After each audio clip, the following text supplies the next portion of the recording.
Hello, beloved listeners, and welcome to Snake People at the Movies, film criticism by people who actually like film. Join us as we dive into movies we love, movies we respect, and movies we wish we could unsee. It's the podcast where we talk about growing up and living queer, nerdy, and depressed, online and at the cinema. From the kids who are not going down hand in unlovable hand, it's Sneople at the Movies. I'm Helena. I'm Ezra. And I'm Maddie. Happy early birthday, Helena.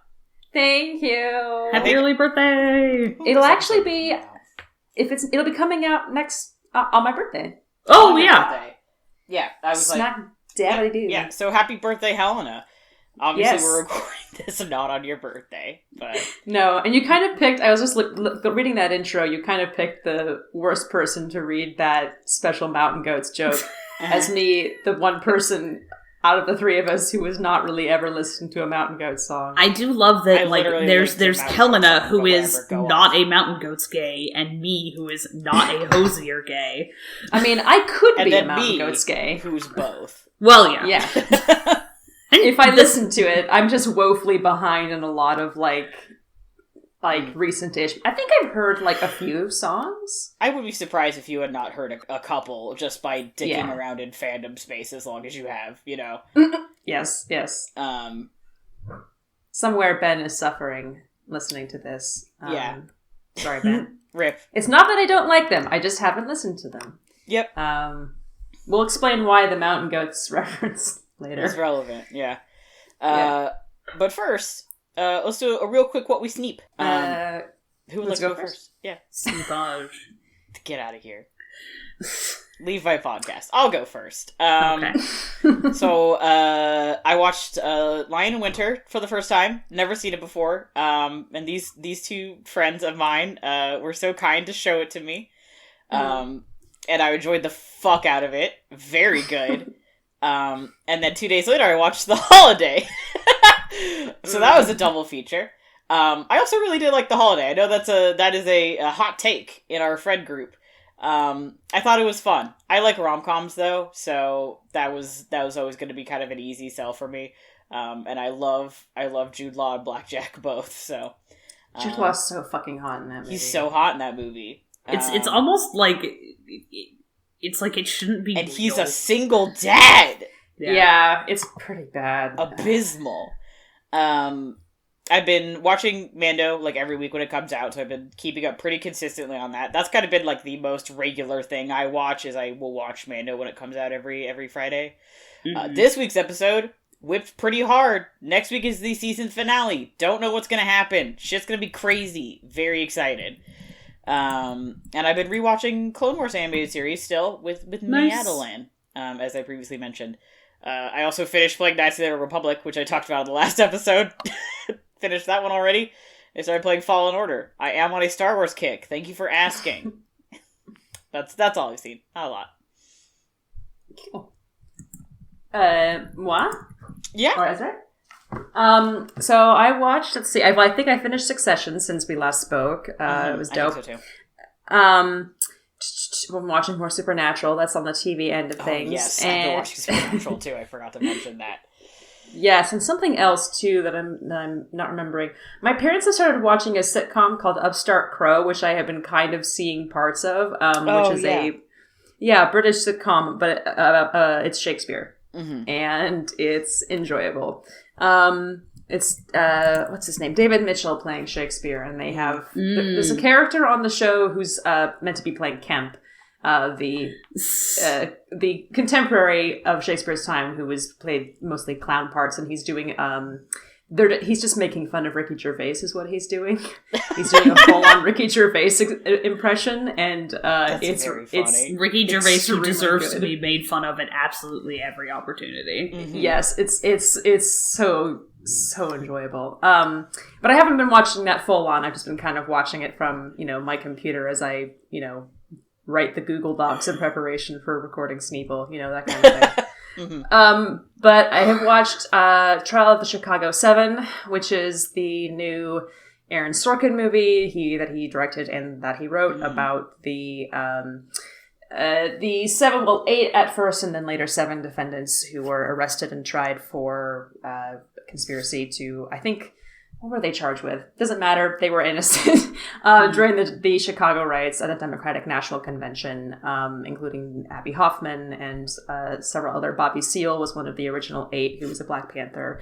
And it was, you know, an Aaron Sorkin movie. And I just don't think that he is, like, with his politics, that he was the right person for this material. I don't know.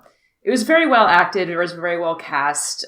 Jeremy Strong was in it, and I'm in love with Jeremy Strong currently because, as I said earlier, I've been watching Succession. It made me angry. It made me hate America more. But I didn't really need help to do that. Yeah, I was already doing that for free. True. Yeah, I wasn't getting paid by Aaron McSorkin to do that.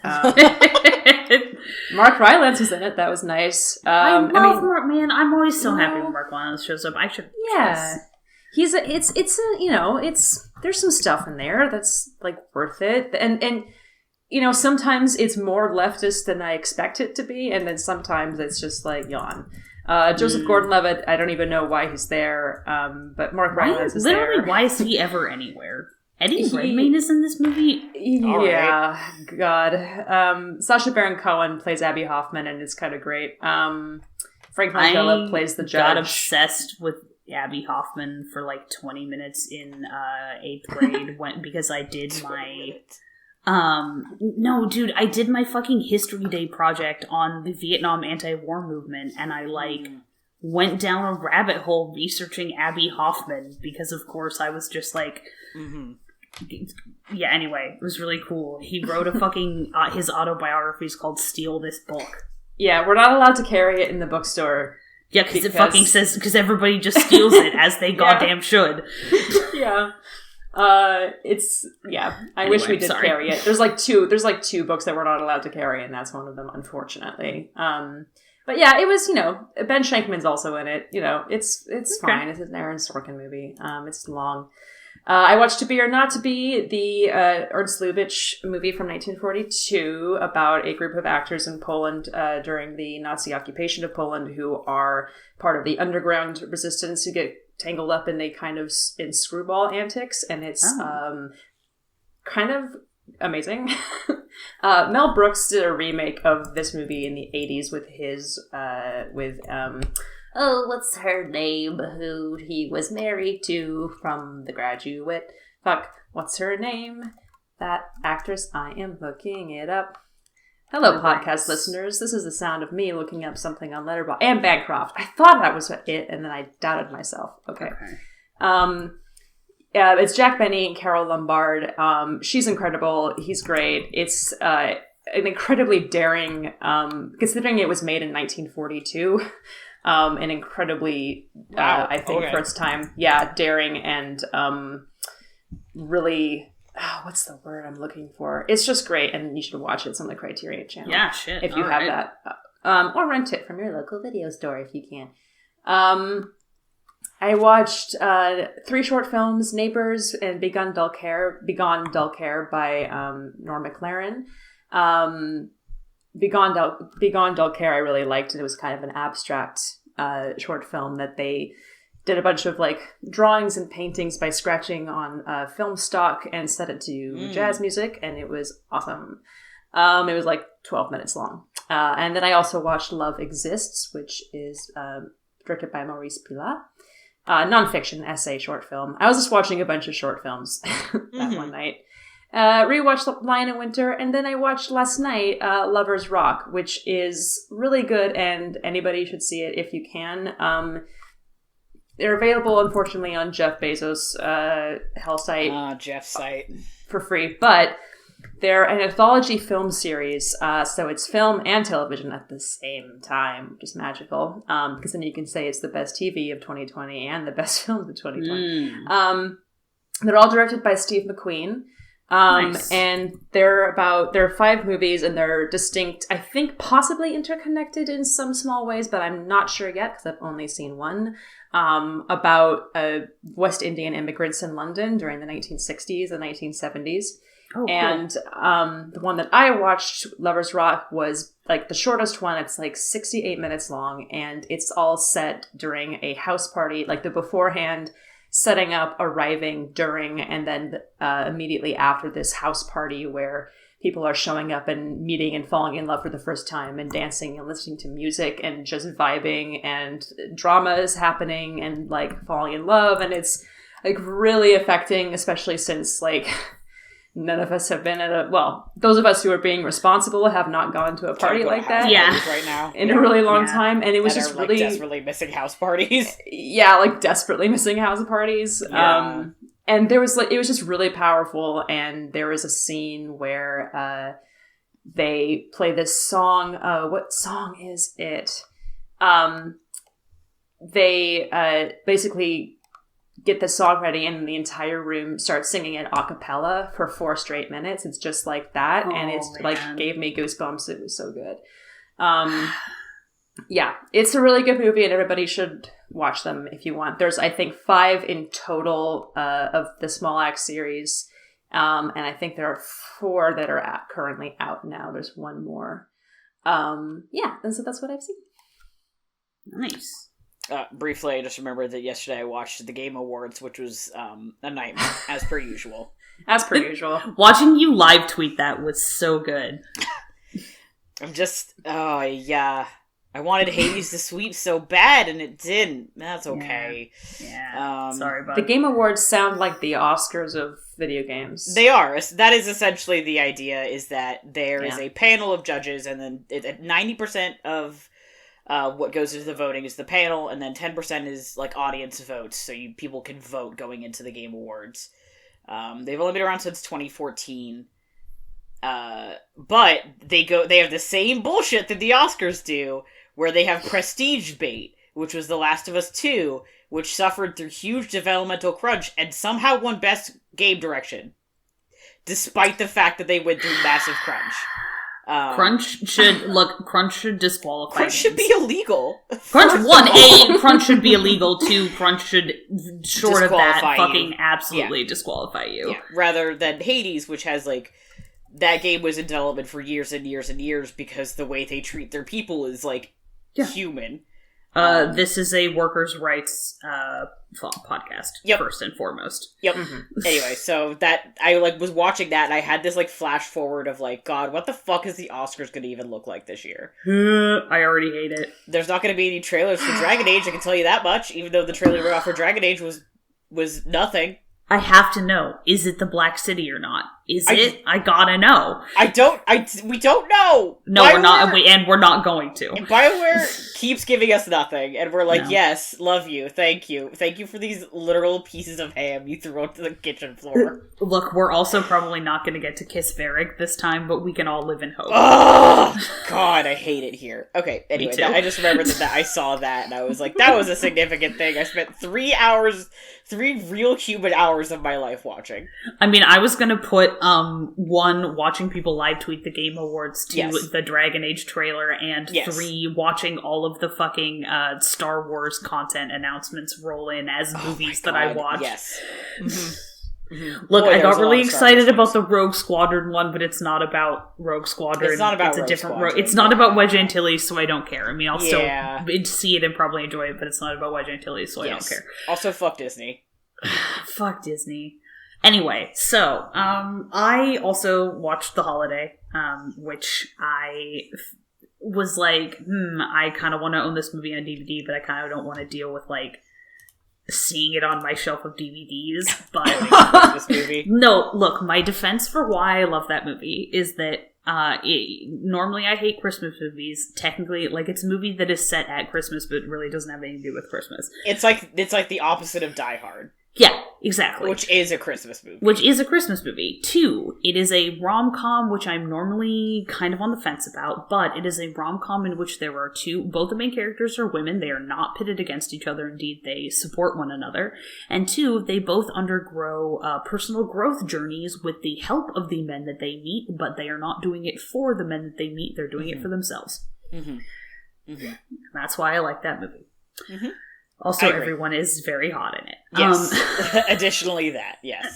I kind of did this funny thing where I just like got back into my like weird collection of DVDs, and so I watched Blow Dry, a funky little movie from 2001.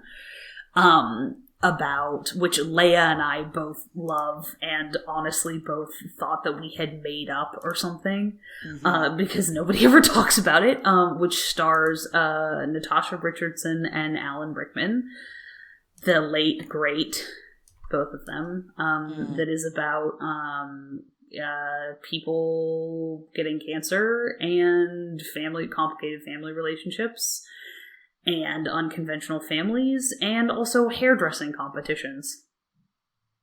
It's a hairdressing competition. I fucking love that movie. It makes me feel the big feelings in a very small, understated package, which is one of the things that I love. I also watched another funky little movie called The Legend of 1900, which stars Tim Roth and is a sort of almost magical realism type film, where a baby gets abandoned on a transatlantic steamer ship. And like the people who work there find this kid and just decide to like adopt the kid because he doesn't exist as far as any government is concerned. And then he just never gets off the boat and becomes like a supernaturally good piano prodigy, but he has really like idiosyncratic and kind of fucked up ideas about like the parameters of the world. Anyway, I think it's completely charming. And I think it was the director's first film in English. He's an Italian filmmaker, the same guy who did Cinema Paradiso. Oh, yeah. Which I've never seen and really need to. Please, Helena and Maddie, both of you, like, once I get an external DVD drive, I will stream it for you because I fucking love this movie. Nice. Yeah, I've been wanting to see that for a long... You know how I feel about Tim Roth. I do. He's very, very attractive in this movie. He's fucking excellent. He's so freaking good in this movie. And it's love just like... I don't know. I just love it. I went out of my way to buy it, and the only place I could get it was from Barnes, at like special order from Barnes and Noble. Of course. Oh, BNN coming through. Yeah, and so I ended up going through the Barnes and Noble at the fucking shitty mall in Portland. Lloyd Center. Okay. Yeah. That is the shittiest one. Yeah. Oh, and then also I've watched my roommate play a bunch of Cyberpunk 2077. Okay, we will have to talk about this later because I am dying to know what the fuck is happening in that game. My brother said that he would tell me because we've been talking about like the transphobia and stuff, but I haven't heard anything from him, and I know I'll hear about it from Johnny tomorrow. Honestly, I've been sort of like, I haven't been paying particularly close attention, so you should probably just wait to hear about it from other people. From other people. Okay. I wanted to hear about it from somebody who, like, wasn't, like, blindly excited for the game. Oh, that's fair. In which case, yeah, we can absolutely chat about it, but let's get into the, fucking subject matter of our podcast. Oh, sorry. Yeah. Keanu Reeves was at the Game Awards and he was wearing gamer fashion and it fucking whipped. Also, the Swedish Chef was there. Okay, I nobody expects the Swedish Chef. I thought the Swedish Chef thing was like a joke that people were making for like an hour. How dare you? I realized that it was I thought they were like calling someone the Swedish Chef as a joke or something. Nope. We never joke about the Swedish Chef. For Overcooked. They had the whole last Swedish Chef on the Game Awards. Madness. I can't understand. I can't understand a word you're saying, but I think it's very funny anyway.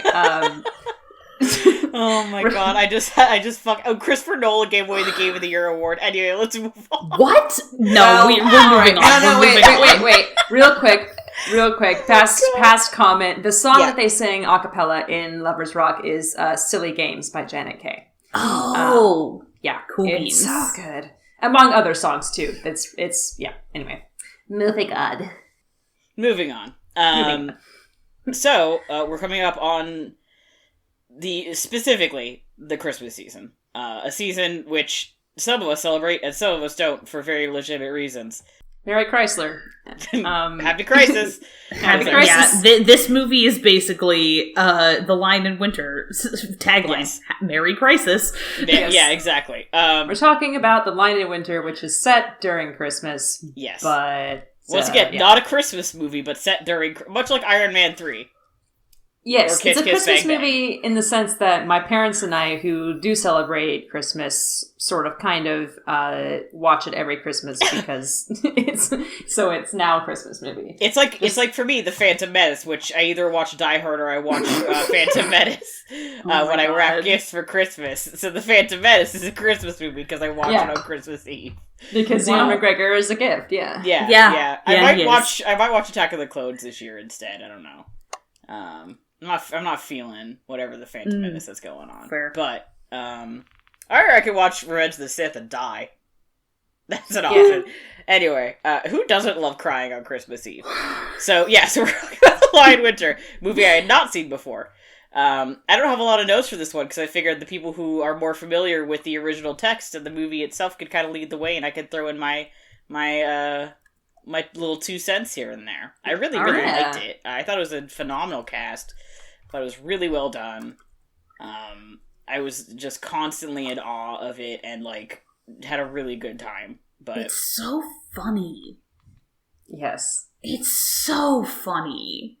It's extremely dry. I really like the sense of humor of it. So for some backstory, Lion in Winter is a play initially by James Goldman. And you say here, Ezra, that I forgot about that he adapted the play. Yeah, he adapted his own play, and which is, I think, why it has been my experience that all of the best stage to screen adaptations happen when somebody gets to adapt their own work. Same with books, honestly, because like Holes, that's what happened with Holes, and that's why it's so Holes good. Is so good. I don't really know a ton about the play. It's pretty much the same. I read it recently. I now own it because I think I just bought it at work because I saw it and I was like, must have. What happened is I went to Ashland for the Oregon Shakespeare Festival last summer, and I bought some Samuel French that I wanted. So I bought Indecent and Noises Off and Equivocation and Lion in Winter. We need to talk about Equivocation sometime. Equivocation is extremely good. We can do an Equivocation Upstart Crow double feature. Not double feature. Tie it in somehow. And so basically Lion in Winter is a very artistic, theatrical interpretation of one Christmas time at the Chinon court, the Christmas court of King Henry II, and his mistress Alice, who is technically engaged to his now eldest son Richard, later to be Richard Lionheart. Yes, Richard I of England, and his 2 other sons Geoffrey and John, who will later be, of course, King John I of England, star of the animated Disney movie Robin Hood. That's right, he's the star of that one. Yeah, he's the star of that one. Yeah, he sure is. What happened to Geoffrey, like, historically? Jeffrey was, I think, oh god, what did the No, here, it's not important. Keep talking about this. I'm gonna... I'll just Google. Yeah. I'm looking it up. Trying to rely on my limited store of English history. And then, of course, Eleanor of Aquitaine, who was imprisoned at that time. Henry put her there for trying to basically... as she lightly puts it in the play and in the movie, start a civil war against him. Because of reasons. It's not important why. And it's just, there's a whole, like, conflict around the Christmas court because they're doing it to have a show of family unity during this, time of festivity and celebration. But behind the scenes, everybody in the family is attacking each other and plotting against each other because Catherine wants Richard to be king, Katherine Hepburn. Eleanor of Aquitaine wants Richard to be king. And Henry has said that he wants John to be king, that John is his favorite. Maybe that's true, maybe it isn't. And so, because the line of succession wasn't, just law back then, it wasn't cut and dry that Richard, as the eldest surviving son, after I think their first son Henry died before then, was automatically going to become king. So there's all of this, and also Henry is sleeping with Richard's fiancée, and she doesn't want to leave him. Who is, of course, the sister of the King of France. Who is the sister of the King of France, who also apparently, and this is debated historically, but James Goldman was like, fuck it, and he put it in there. Also possibly had a relationship with Richard himself, too, because it was widely, it's been widely discussed whether or not Richard Lionheart was a homosexual. One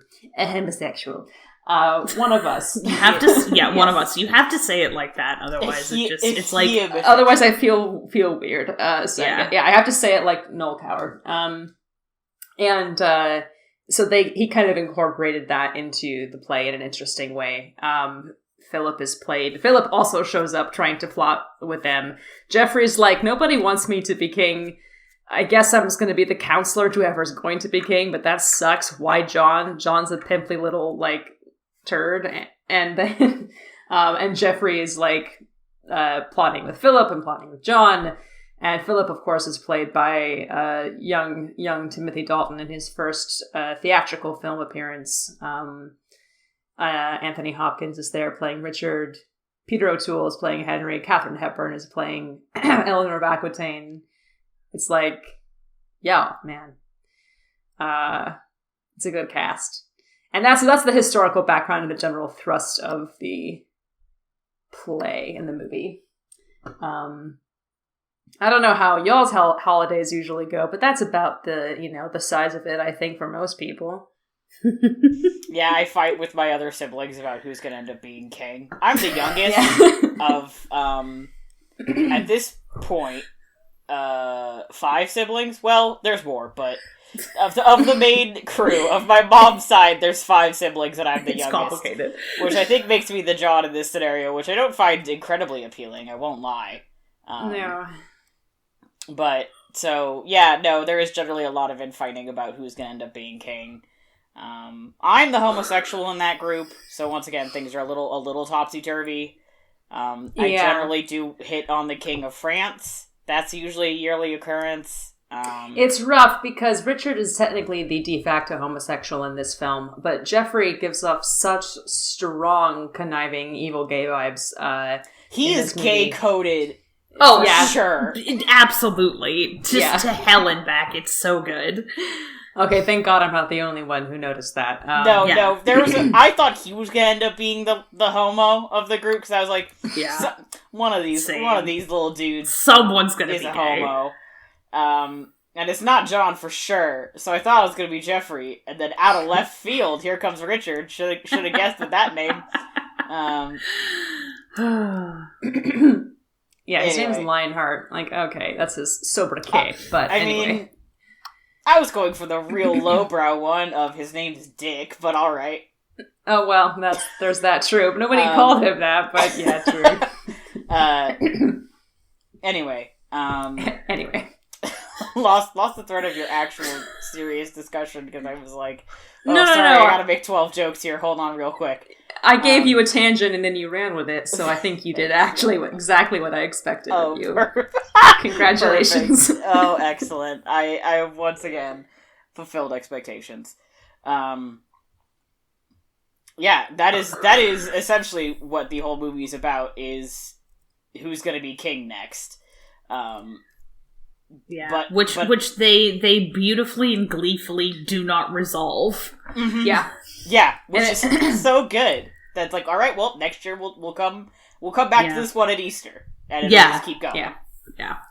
And there's a whole lot of stuff in the background that they talk about with like Henry's many affairs. That he's, he had an affair with Rosamund, whose last name I can't remember. She was like a noblewoman. And who died recently, and that was the most painful affair like for Eleanor compared to like his current affair with Alice, and like that keeps coming up as a sore spot between them. And there's all this just like bitter, like they're just so mean to each other in the most gloriously biting ways. I love the way that they insult each other. It's beautiful. Yeah, I think I said at the beginning of the movie, like, I love the way they talk to each other, where there's clearly like. They know each other so well. They have multiple kids. They've been married forever. And they, like, despise each other, but, like, can't get enough of each other at the same time. It's very much like, I need to, like, just poke to see how you react. And, like, when one of them is in the room, the attention is completely on the other person, even though they, like, can't stand each other. It's really interesting. Yeah. It's a really good match for each other, Peter O'Toole and Katherine Hepburn in those parts. I think that was extremely good casting, even though Peter O'Toole is, aged up significantly. Not significantly, but like a little bit. They do a surprisingly good job for the era of making him look. Yeah. He doesn't look like he is young he looks, if you had not told me that, I don't think I would have guessed that he was he was like aged up. I didn't know that for a very long time while watching this movie. It was kind of like noticing for the first time when you're watching The Princess Bride that Peter Falk has like gray put into his hair to make him look like a grandpa. And like when you were a kid, you're just like, he's a grandpa. He is old as sin. And then you like watch it and you're like, wait, no, he was like really kind of young during this. He was kind of young and hot during this movie. Not that young, not like Mikey and Nikki young, but like he was still like Columbo era. He did not ever look like that. It's that sort of situation. Yeah, he's got a very interesting sort of look about him. He couldn't not have a beard because then he would be Florence of Arabia again.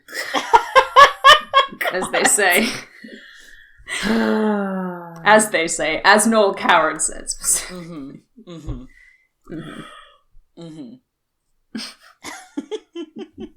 I'm literally looking at Henry II's Wikipedia page. I know, I'm like pulling up Wikipedia pages for all these various people, and I'm like, I need to close Wikipedia because I will get in a rabbit hole. That's one of the funny things about this movie is that it's sort of...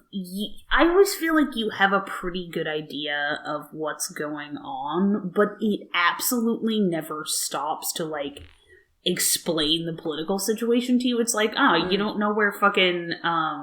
Aquitaine is? Get fucked! Yeah, I do not know where Aquitaine is. I do, but that's only because something English history, Yeah. But I feel like that didn't matter. Like, that movie was not punishing me for not knowing that. What did I need to know? It's important. It is important to have. It's important politically, and it's important, much like everything in this movie, everything is both important politically and important personally, and it's a matter of to whom and in what ratio are it's different. It's one of the many important. things that Eleanor owned. That's all you kind of need to know. She, of course, was Eleanor of Aquitaine. Yeah. Richest woman in England? In the world. It's in France. Yeah, it's kind of... ish where Bordeaux is, so it's kind of like, boom, I'm trying to visualize it without looking at a map. West. West, not very helpful. It's closer to Spain, but it's also not like right on the border of Spain. Okay. I'll do a quick Google in the. I mean, to be fair, I don't know much about the very specific geography of France, so that is probably about as specific as you'll be able to get for me. All the French listeners listening to this right now are not like that. You don't not sound like that, but I'm sure they can all yell at me. There it is. That's great. That's where Aquitaine is. Cool. The historical, Aquitaine. It might have been much larger. I don't know at the time, but she was the richest woman in the world. You ever think about how you could just give away pieces of another country by marrying somebody? Yeah. Like, you'd have your country, but it'd be like, yeah, but that bit belongs to my neighbor. Yeah. Just cause. Fucked up. That was a thing that we all did. By we all, I mean... Them. Yeah. The ruling class of which I have never been a part of. Yeah. You guys are English now, because my sister got married. Okay. Cool. Yeah. I know that's an oversimplification. Man, wait until we talk... I mean, we've already talked about it, but wait until we get into the weeds of Henry V. No, yeah. Mm-hmm. Dude literally had to put a whole monologue in there explaining why they had an excuse for invading France and taking it. Yeah. Yeah. And I understand it, unfortunately, but I shouldn't. But also, it's a joke. But also, it's a joke. This is not the history I studied when I was studying history, I'll be honest. The point of it is it's a joke. Anyway, sorry. Yes. It's all as clear as the summer sun, right? Tis clear as the summer sun. Anyway. Yeah, wrong. As it's wrong, Henry. But as Maddie put it, I was like, look, there were only like 10 names for dudes back there, and it's like, also were they out at the names store? I'm sure there is a serious answer, but I can't remember what it is. Yeah, I was looking at the wiki for. Sorry, go ahead, Helena. No, please do. I was looking at the wiki for Henry II's sons, and I was like, oh, this guy is Geoffrey is like a bastard son. And then I was like, wait a minute, there's another one. There's 2 of them. It's like, I'm sorry. Hold on. You had to have 2? Yeah. Did you run out? Yep.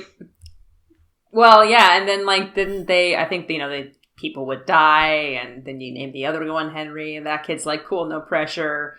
No pressure. Don't worry about it. It's kind of like what the Romans did when they gave their son or their kids like the last name Posthumus or like the sobriquet Posthumus to let them know like, hey, their dad's dead. It's like, great, thanks. Now everybody knows. Everybody knows. It's kind of like that. Just, my mom's single. Well, I was like, I was going to say about the name Henry. Nobody's really kind of used that particular name in a while. And probably won't for some time, since the last Henry was a bit of a problem. Yeah, he was a troublemaker. He was a troublemaker. He got into it sometimes. Yeah, he had the occasional wife. Had the occasional execution. He likes to dabble in having wives.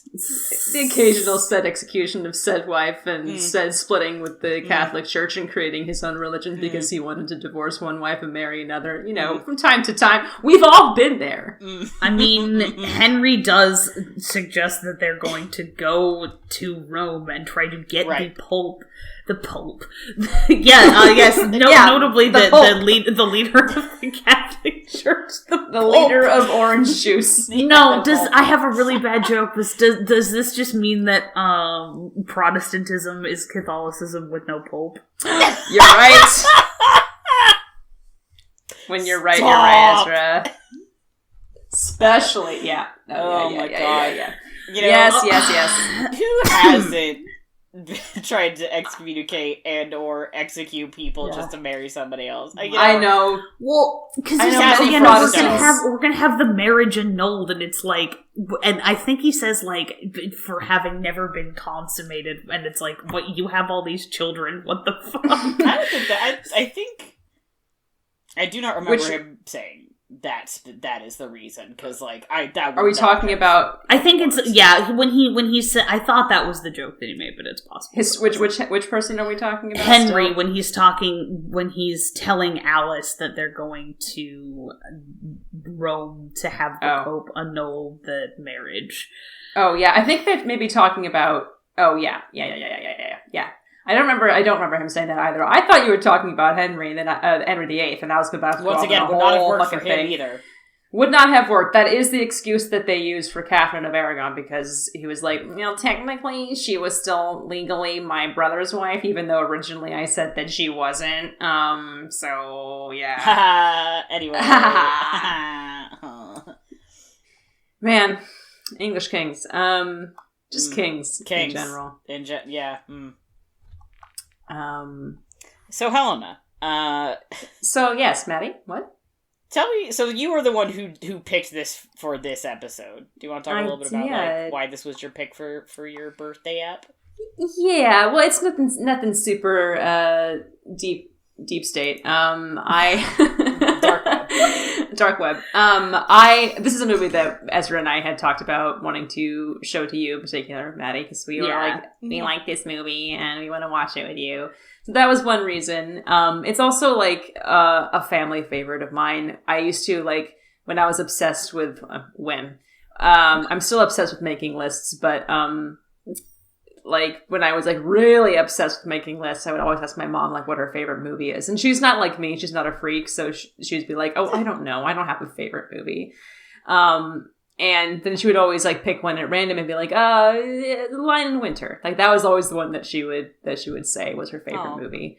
So it's one and we've had it on DVD for a while. It's a family favorite and we quote it all the time. That's why I've named this Google Doc where we've written our notes, "You're a stinker and you stink," because that is what that's from.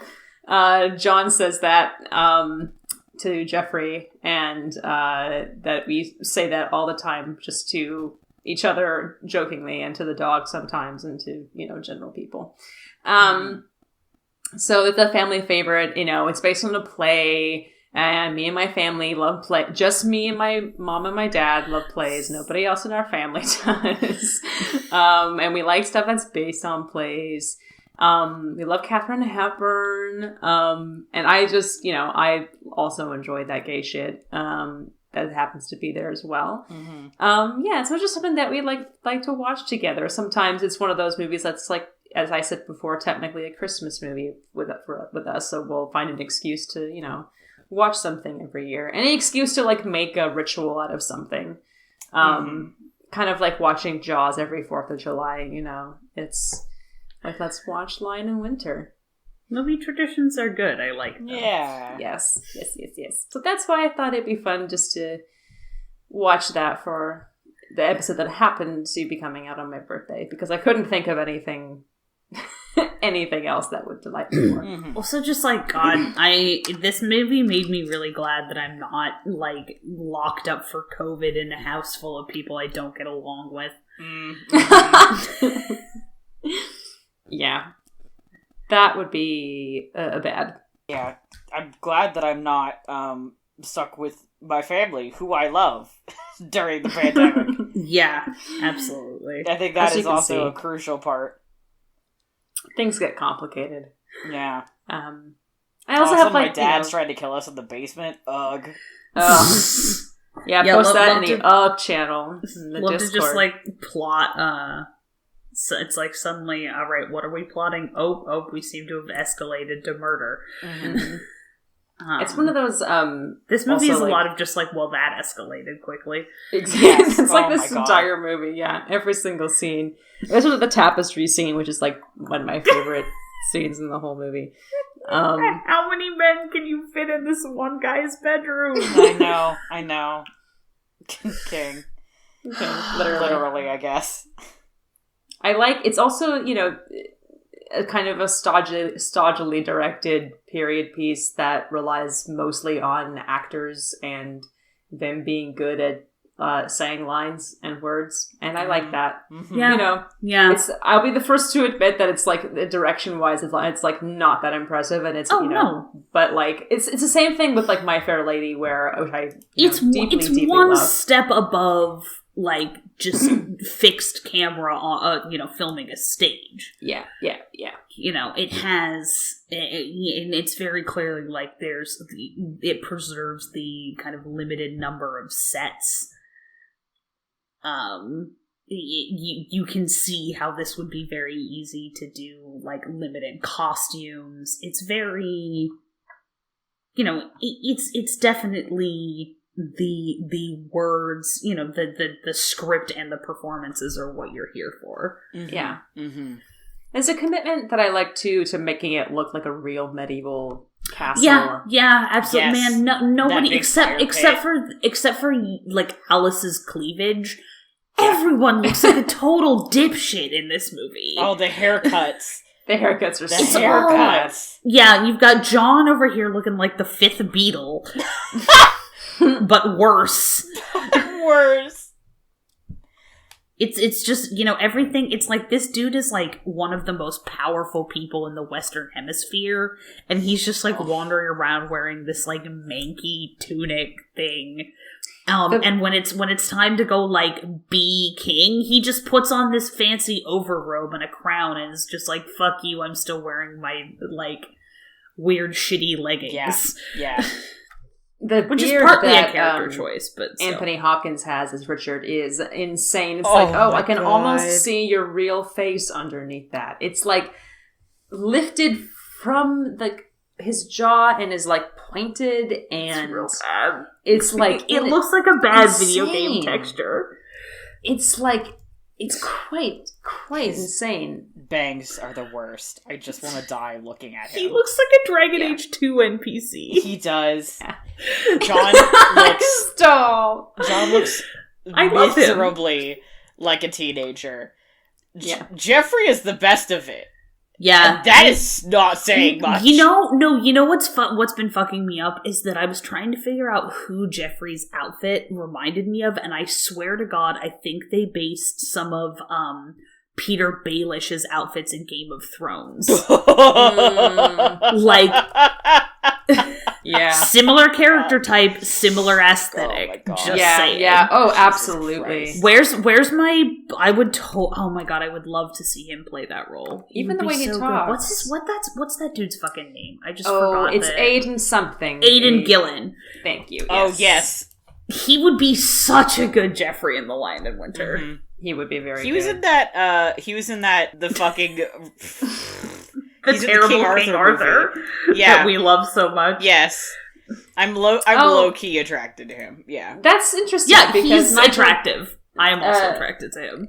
Tangent of that is Nigel Terry, who plays John in this movie, is in the movie Excalibur, which we should watch. Sure, sure. Patrick Stewart's in it.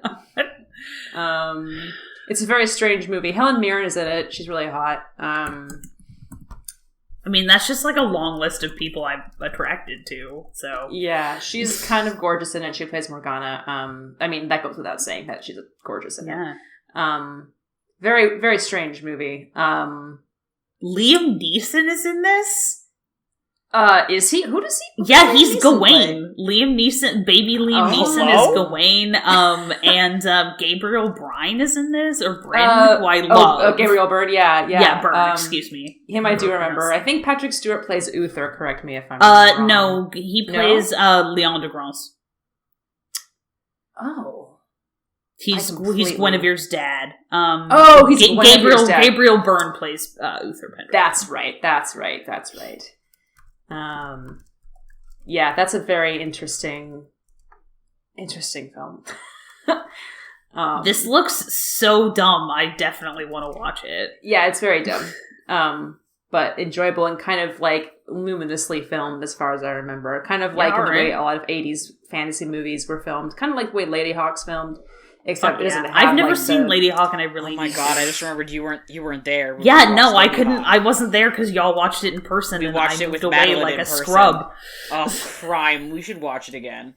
It is potent. Yeah, it's extremely romantic movie. I mean, is it really a romance movie if your true love doesn't turn into a wolf at night, and your true love doesn't turn into a hawk in the morning, and you can never be together? You're like one weird friend who's there who like hangs out with both you guys when you're animals and/or people. Mm-hmm. Yeah. Mm-hmm. Matthew Broderick has two hands. Thank you. He very does. much. It's true. Don't they call him like Mouse or something equally? That's gay? His name. Don't wear it out. That's his name. That is his name. Yeah. Funny considering that they're a hawk and a wolf anyway. Mm-hmm. Mm-hmm. Mm-hmm. So Lion and Witness. Fucking this meme. You and I are just trying to one-up each other with the stupid jokes. Yeah, the reason that we started saying a lot because we're simultaneously writing Mountain Goat's Lion and Winter memes that we're posting into the... And I'm making Dragon Age Inquisition jokes. We got some deeply quality screen caps of the stone faces in the credits at the beginning. yes. Excellent. Oh my god.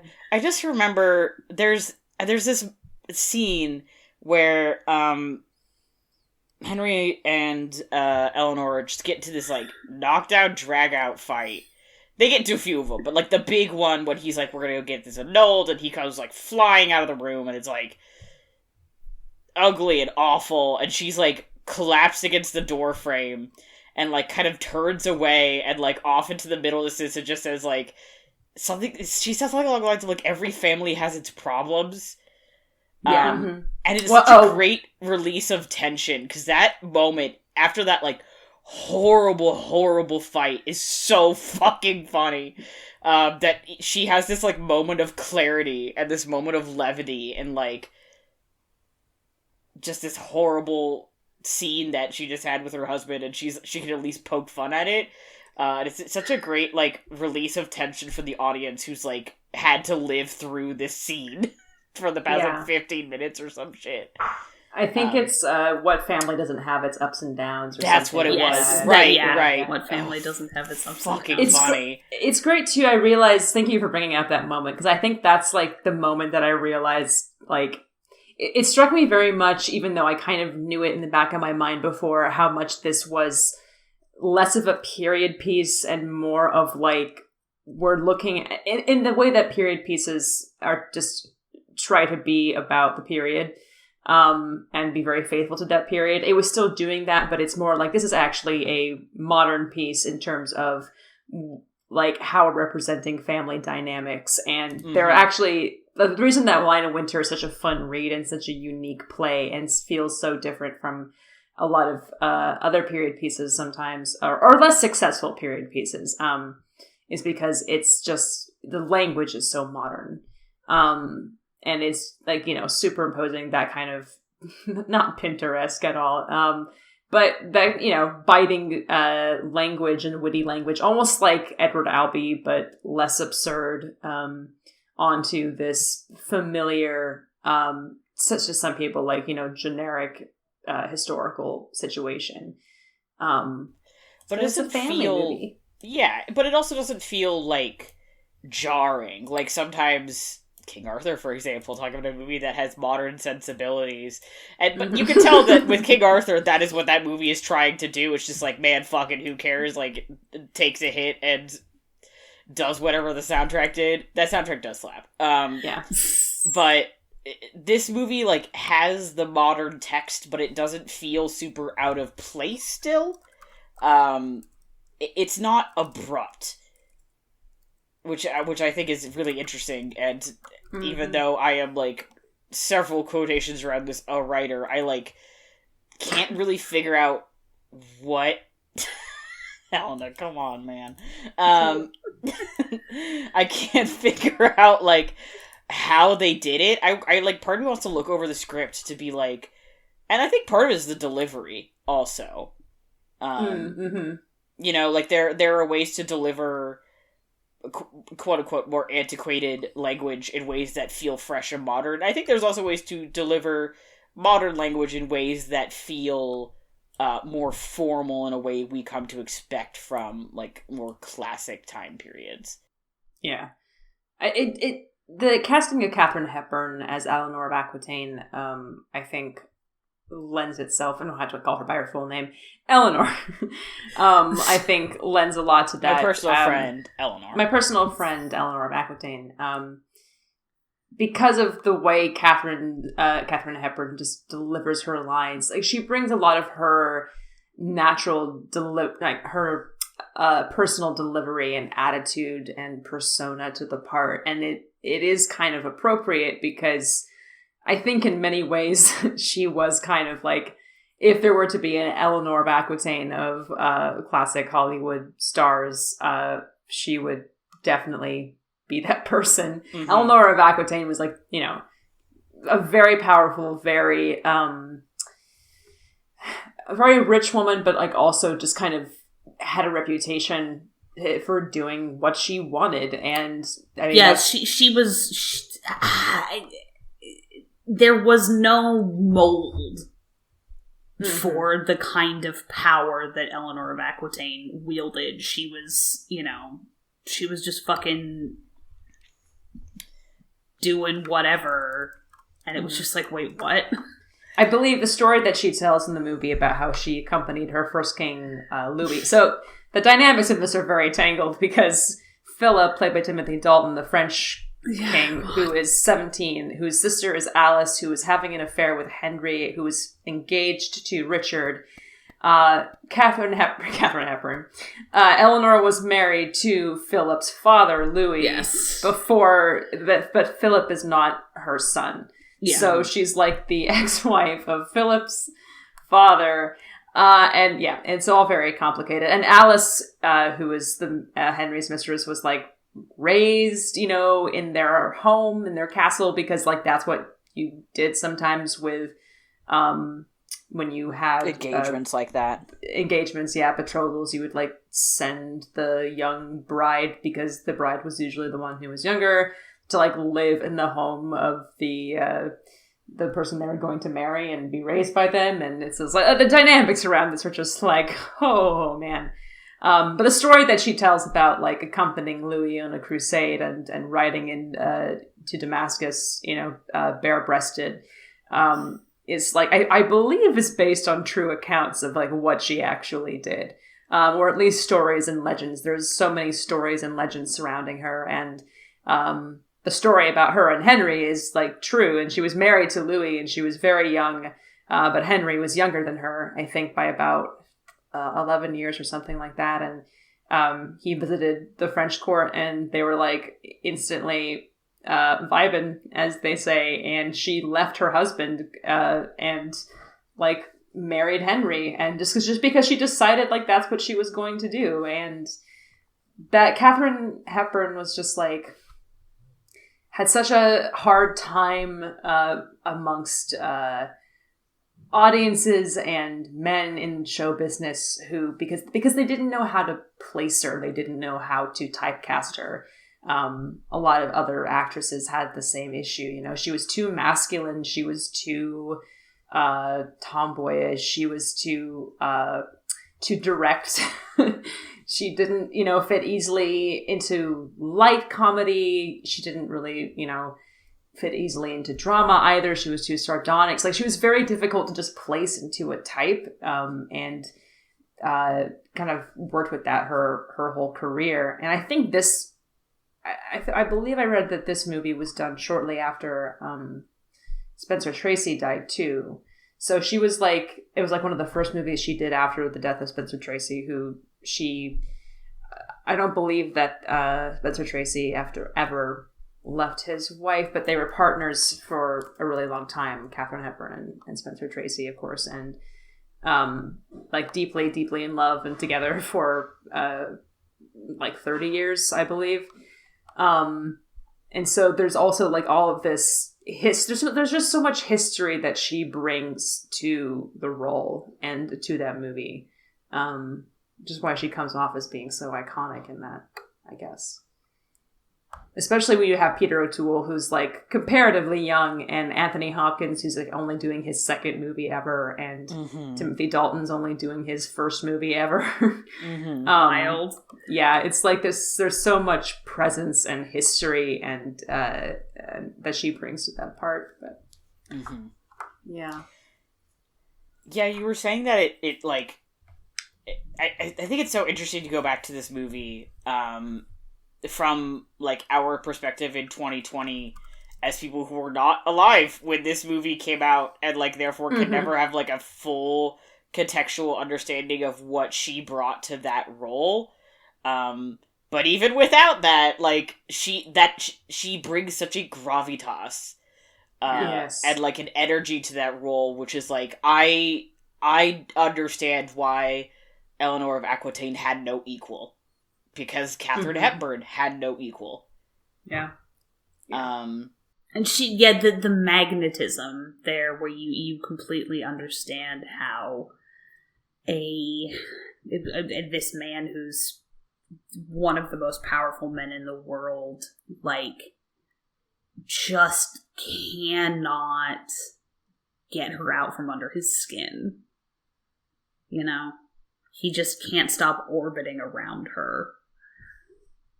He had to literally lock her away. Yeah. Because she kept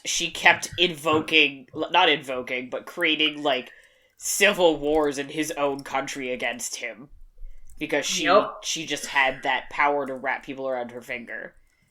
And all her sons, like, are distant from her because they either inherited that ability from her, or they, like, see that in her and, like, are afraid to get sucked into that void again, which is Richard specifically. Like, can't seem to pull himself out of her orbit. Yeah. Their relationship is very interesting. There was a moment there, I'm not gonna lie, even though I've seen this movie many times, where they have that really intense conversation outside where I was like, damn, this is getting, like, really intense, like, uncomfortably intense. Yeah. And I was expecting something to happen. Like, where is this going? Yeah. I thought that, even though I've seen it, I was like, does this ever really go and it doesn't really ever go there. It's more just like a complex, you know. Yeah, the complicated relationship of a parent and child who are very reliant on each other in, you know, really weird ways. Now, my relationship with my parents, none of them are like that. In a way that because, like, that relationship is real intense. Yeah. But you know, I was still watching that, and I was like, I understand. I think I understand kind of what's going on there, especially for Richard, who is, like, clearly repressed in a lot of different ways and has spent most of his life enacting violence on other people. Yeah, it's a really good insight into his character, where he's got that little toy that he's made for his father for his birthday or Christmas, and it's this little machinery that makes you, like, one toy chop the other's toy head off. That's John? That's John, sorry. Yeah. But with Richard, you can tell in that scene, he's, like, so gruff and terse. But he has that one scene with Philip. I don't know why I doubted myself on that one. Where he just, like, man, talk about somebody who has never allowed himself to be tender. Like, ever. Yeah. Oofa doofa. Yeah. I ended up, like, really kind of feeling for Richard in a weird way. Yeah. The other two kids could go spit. I liked Jeffrey because he was a mean, sneaky little bitch, and I love that for him. Yeah, I do love the Weasley gay. Oh God, I always loved that character so much, but he wasn't very likable. No, he wasn't. There wasn't a lot where you could be like, yeah, I kind of feel for you. I know where you're coming from. And John was just a dickhead. John was a shit. Like years and years of bitterness. I meant to say earlier with the toy thing, not so much an insight into Richard's character, but, like, in terms of, like, Richard actually being a person who has committed real violence and like been in wars his entire life and will continue to be in wars for the rest of his life. And then John is just sort of playing at it, yeah. And he'll kind of continue to do that in various ways when he's king. Yeah. It's, I think Henry talks about, like, he always expects that John's gonna grow out of it, you know, all, like, the violence and the, you know, the way he, like, treats people, he's gonna grow out of it. And then Henry's like, but he isn't. This is the man he is now. Yeah. And Richard's introduction scene is him at a tourney, I think, like, in a sword fight, and, like, is moments away from, like, killing a man, basically. and either can't or is, like, restraining. I can never fully remember how tourneys work. So it's either one of those things where it's like, you're not supposed to, but he, like, is moments away from doing it anyway, or you're supposed to and he can't bring himself to do it. Either one is interesting. Yeah. Man, this is a good fucking movie. I also was thinking about, this is kind of going back to, like, Eleanor, but I was thinking about, Henry has a speech where he is, like, looking at his sons and, like, his legacy of, like, 3 fucking terrible sons. Yeah. And he talks about, like, history will look more kindly upon us, and talks about, like, you know, Henry died and was a good king, and, like, his wife, I think what he says is, like, his wife had no equal, like, I forget what he compares it to, but, like, she was a queen that had no equal in, like, all these places he lists off.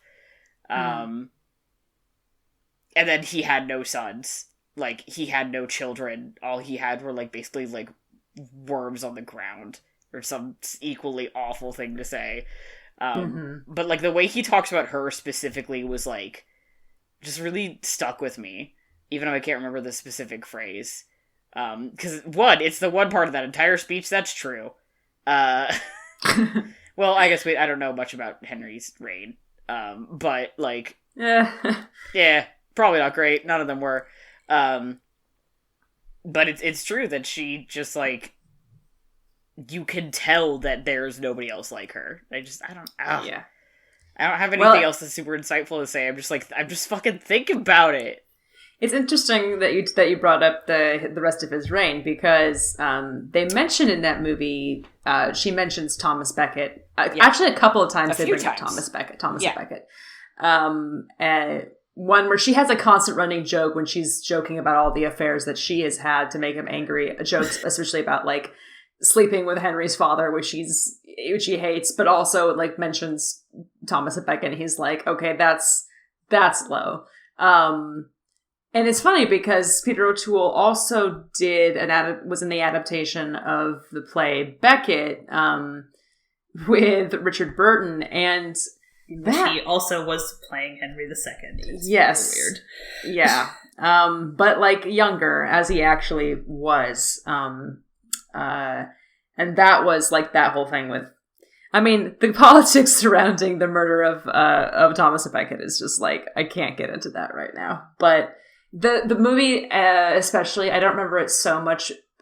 Well, that's not true. I don't remember how pronounced it is in the play, but the movie really plays up the relationship between Thomas and Henry as being this kind of, like, codependent, extremely homoerotic relationship, and that movie is kind of, like, really gay, but honestly I wanted it to be gayer, and I felt like the movie also wanted to be gayer. I think so too. I kind of felt like they were doing what they felt that they could, but it wasn't nearly enough, and because it wasn't enough, it just came off as kind of weird.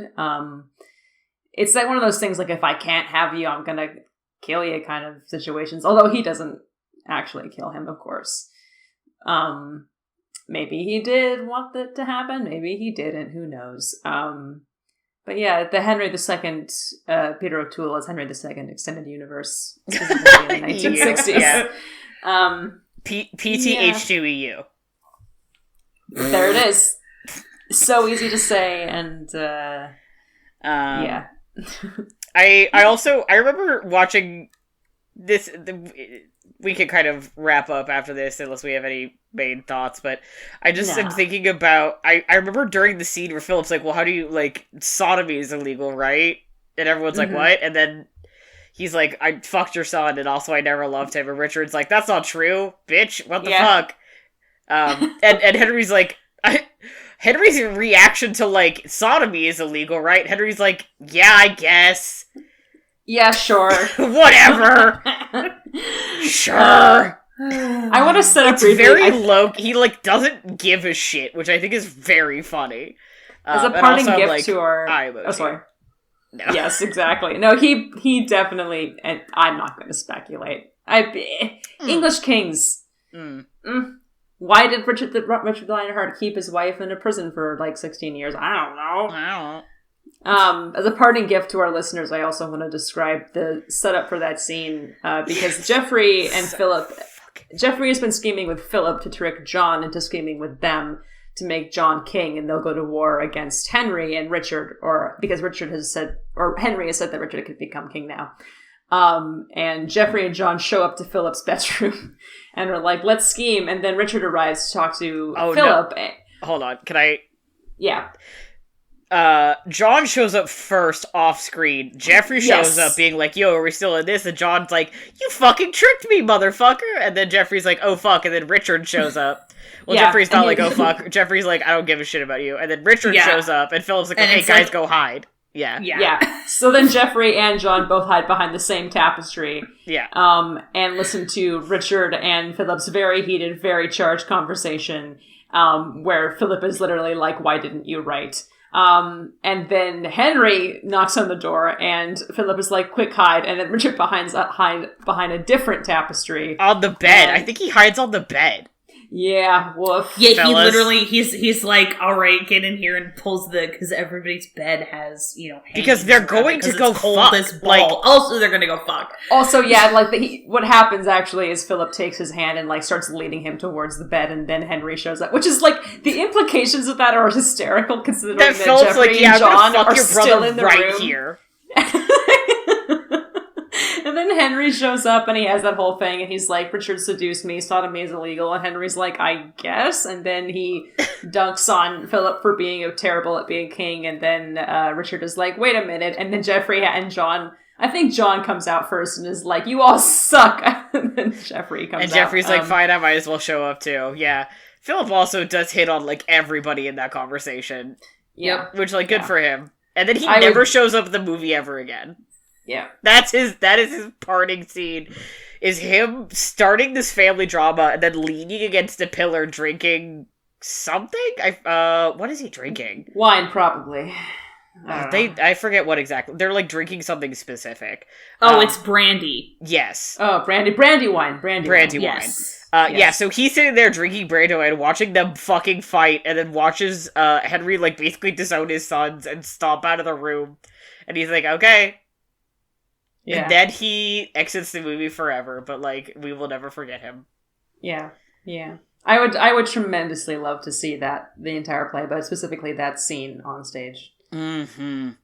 It's such a great setup for, I think, a stage. To have people coming in and out of set pieces like that. Oh, absolutely. Mm-hmm. Yeah. It just is like this moment of like, and you can have little French farce as a treat. Yes. Very funny.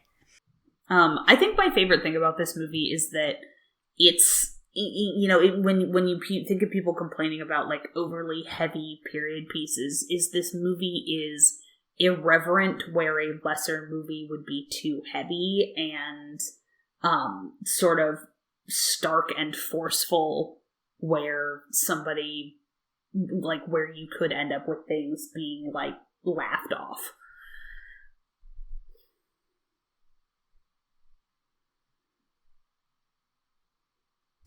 The Lion in Winter. Helena. What did I do? I just saw your tweet. Yeah, also what a great movie for screen capping random pieces and making memes out of it. Mm-hmm. Yeah, shockingly good for fucking the reaction images. Uh-huh. Yeah, all those stone faces at the beginning, very funny.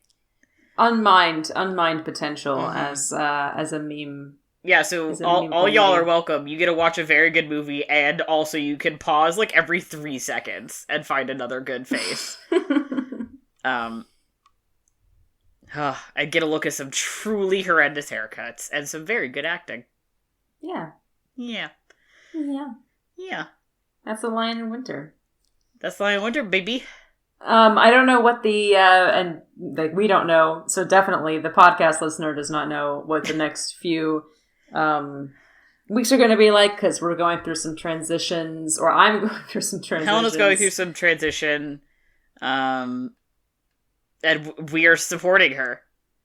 Thank you. I'm glad that you are. Yeah. I never doubted you, but So, and also it's the holidays, so it's the holidays or the shopping season for those who do not celebrate Christmas but still must suffer through it. Ezra. Yeah. Or people who do celebrate the holiday and must suffer through it. Me. But we'll be here. We'll be here, baby. That's why I thought Lion of Winter is just a nice little laid back, after the Destiel hell that we went through for a couple of episodes. Louise. Yeah. A nice little laid back treat for you all. Yeah, return to form. Return to form. Not that there isn't Destiel drama still happening on this very night, but we're just not talking about it. We're not talking about it right now. It's alright, we'll come back to it later. Helena, you want to take us out? I will take us all out. Bang, bang, bang. All right. Take me out to Franz Ferdinand Way or Franz Ferdinand Way. Your pick. All right. Thanks for hanging out with us here on Sneople at the Movies from the Infinity Break Network.